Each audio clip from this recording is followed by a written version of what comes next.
everyone, just got out of the theater from seeing Christopher Nolan's brand new film, The Odyssey, the $250 million The Odyssey movie, which is making bank at the box office. I didn't get to see it last weekend. We were on vacation. Finally got to come today and I saw it in IMAX at my local theater. And here's my thoughts on it. There's really nothing to spoil if you've seen stories based on it.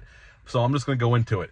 I know there's been a lot of stuff said about the casting and whatnot, and I'm not really going to get into that. I'm just going to go at it as a movie itself, what I thought about it technically, acting-wise, and some of the other stuff. Basically, this takes place, well, we do see the sack of Troy in parts, and it's about Odysseus trying to get home to Ithaca, and Penelope, his wife, is trying to ward off suitors and wait for Odysseus to make his way home. His son, played by Tom Holland, wants to know if his dad's alive. Is he coming home? So let's just dive into this. It's Christopher Nolan. This was all shot in IMAX, the first movie ever to be totally shot in IMAX. On a technical level, the movie looks gorgeous. There were some choices that I thought were odd considering the film that he was making, but there's no doubt Nolan is a master with the camera. The movie looked beautiful. A lot of landscape shots, a lot of, Nolan likes to do stuff for real, so we see people in real boats on the ocean. This must have been a bitch to film. It had to be a pain in the ass, but that's what I respect about Nolan. He likes to do a lot of things for real, and here is no different. There's some wonderful set pieces here, especially with the Cyclops in the cave, that definitely shows that Nolan could do a horror movie if he really wanted to.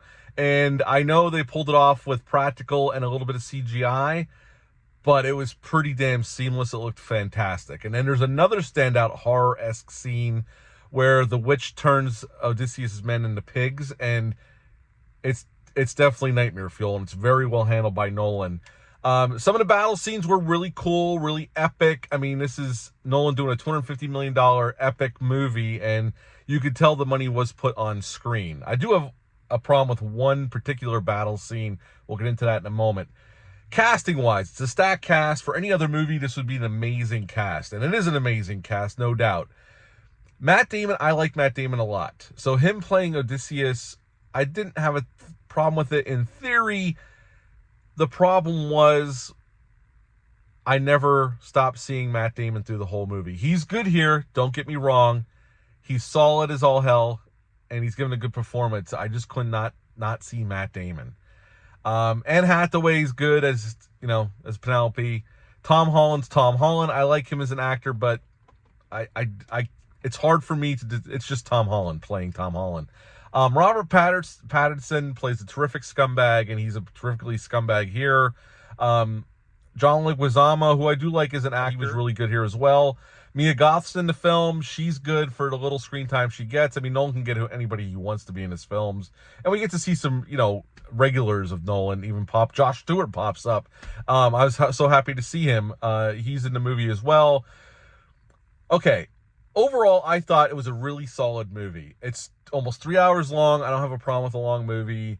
Nolan made some changes. I know it's been well publicized. Some of it didn't ring true to me, but whatever. Overall, I thought the movie was a solid movie. Here's a negative for you. At the end of the film, when Odysseus is basically going to kill most of the suitors that have been trying to suit Penelope to take over the throne. Now, Nolan has had issues with his action blocking for his whole career, and I'm a big Nolan fan. I like most of his filmography. I still think the Prestige is a masterpiece. It's an underrated masterpiece. I know they're going to re-release it in January in IMAX, which I'm excited about. The last action set piece in the room during this trial to see who's going to become the next king or who's going to marry Penelope, and Odysseus makes himself known and starts fighting everybody and killing everybody.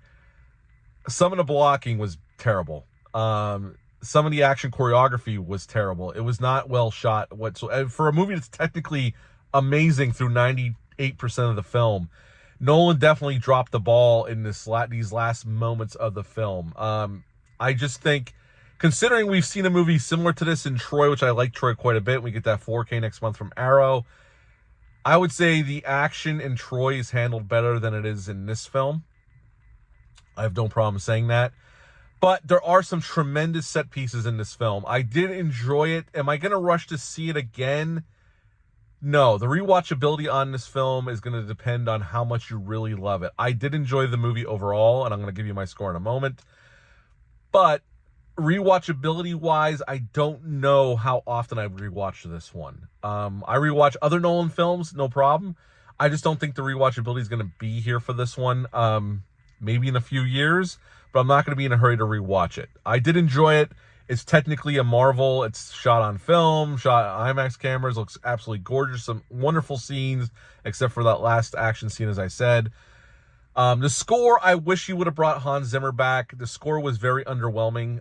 He needs to reteam with Hans Zimmer. This is a movie that is made for Hans Zimmer. We need Hans Zimmer to come back to work with Nolan again. This should have been a slam dunk, bringing Hans Zimmer back to do this score. I don't know why he didn't. He should have. This is tailor-made for a Hans Zimmer score. So the score for me was a little underwhelming. I didn't love it. I didn't hate it. It was just there at the end of the day. At the end of the day, this was probably the most hyped up movie of the year in terms of, because it's Nolan. Nolan could sell a movie by himself. He doesn't need an actor to sell his movie.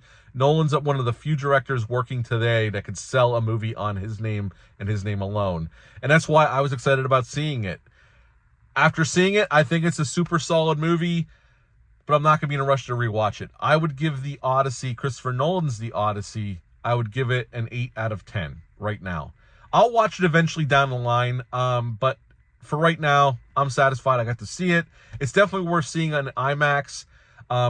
I think it's the only way to see this movie is in IMAX. I don't know if a regular screen would do it justice, but I would give the Odyssey an 8 out of 10. I might change my mind down the road and give it a higher score, but right now it's where I'm at. 8 out of 10 for the Odyssey. Have you seen it yet? Leave a comment down below. Let me know. Hit the thumbs up. Hit the subscribe button. Share this video. I greatly would appreciate that. That's it for this one, but until next time, bye.